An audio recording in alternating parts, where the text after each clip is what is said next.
There are those games, those rare few that stay with you years after you put them down. For me, the original Ecco the Dolphin is on that short list, and while I've never quite finished it, the game's distinct look and feel instantly had my young mind hooked. Now, roughly 21 years after the series' initial release, Ecco's creator Ed Annunziata has revealed his plans for the future of Ecco. I caught up with Ed at San Francisco's own Aquarium of the Bay, located in the tourist hub Pier 39, to discuss his work on this undersea series and what the future has in store.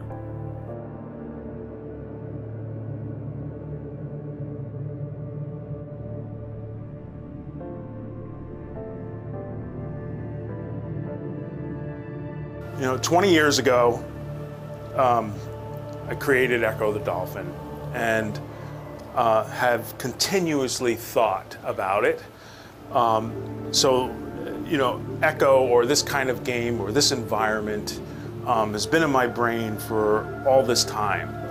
And, you know, I made a lot of games since then, but in between each and every one, I'd always think about my underwater games.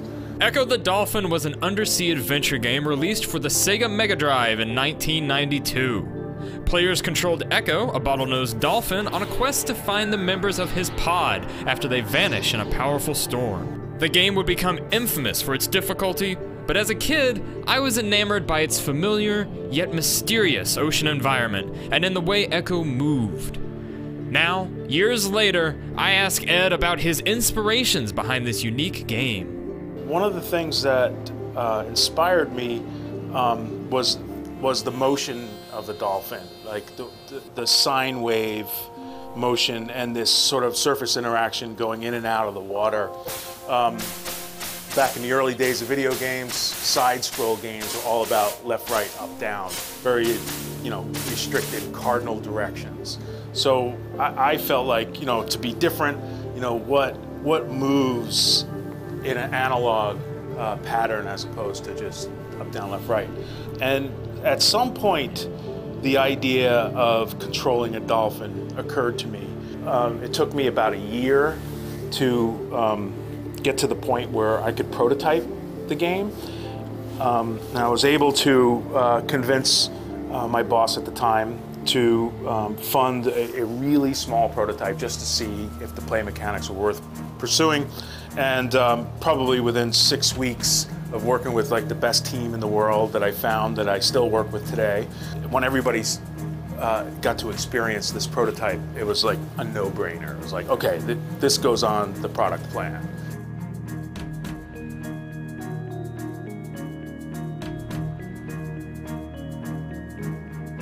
When I finished the Ecco series, it just kept going in my mind. The potential for using echolocation as a game mechanism, and the potential of controlling the creatures. And sure, Ecco the Dolphin was all about being a dolphin, but the ocean is filled with all kinds of really cool creatures. Each could have their own little play mechanics and their own control schemes. And then I talked to my team, and all the individuals. I found out like just everybody was really passionate about, yeah, let's go back to the sort of aquatic game idea. It is similar in that in a few ways. One, when you control the creatures, it's all about how it feels to control the creatures. There's a feel to each of the play mechanics. The other element that would be similar is the environment is beautiful, but at the same time terrifying, because everything wants to eat you. The deeper you go, the darker it gets, and let's face it, it's very alien. When you enter a new territory and you see something, whether it's a life form or some kind of environmental element, the feeling that I want you to get is like, what is that? Like, what is this thing? If you come across something and you get that feeling, that's the reward to exploration. The big blue should be humongous to provide a lot of exploration to give you those feelings. the whole environment, the ocean, the biology, it's all really inspiring and moving emotionally. And when something has that kind of an impact on your life, you can't help but like love it, and then you want to care for it and take care of it. And so I do have a passion towards nature and biology and the ocean, and I do want the game to leave people with a feeling that we should be a bit more mindful about what our impact is. So the game takes place 1 million years after mankind's disappearance on the Earth. So the ocean has had 1 million years to further evolve and kind of get over all of the damage that we imposed upon it. There's that old saying, what doesn't kill you makes you stronger. Well, we didn't kill the Earth. We didn't kill nature. We actually made it stronger. Our impact had a positive one in the long run because we're messing with it. It figures out a way how to deal with what we did, and now it's stronger or smarter. So even though in a way, in the long run, that's a positive impact that we had, when, you know, I should be saying what a negative impact we had, but I think what's important is that we had an impact. And that's the thing, hopefully people will walk away knowing or feeling. To help make the Big Blue a reality, Ed, along with other members of the original Ecco the Dolphin team, has turned to the crowdfunding service Kickstarter.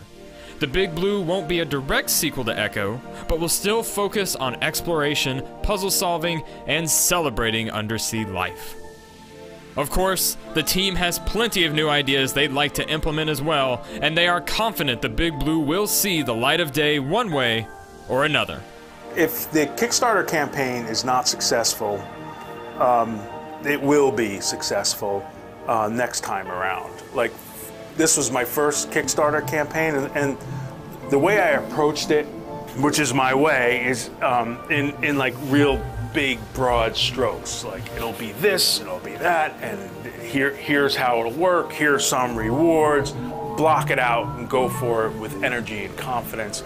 And now I went through it, I got an unbelievable amount of feedback from random people from all over the world, and I learned a lot. Now I feel like I understand the dynamics better, how to communicate the game, what to show, how to construct the rewards and tie them into the game and the game fiction better. So my plan is to make the Little Blue. And the little blue is just a stepping stone to the Big Blue. And what I figure is I could make a smaller version of the game, release it so everybody could play it. Then there's less of an onus on me to explain it. I could just say, try it. Everybody could try it. And then I'll do another Kickstarter campaign and say, okay, let's make the Little Blue the Big Blue. I've always thought of the game or the game world as a basis for an ongoing development or for an ever-growing game, evolving just like life, but in the digital space. Where this evolution ultimately takes the Big Blue team remains a mystery, but like Ed said, they will push forward with energy and confidence. Ecco's undersea world once captured the imagination of video game fans worldwide. Today, Ed is confident those who experience the Big Blue's vision of the future will remember it for a long, long time.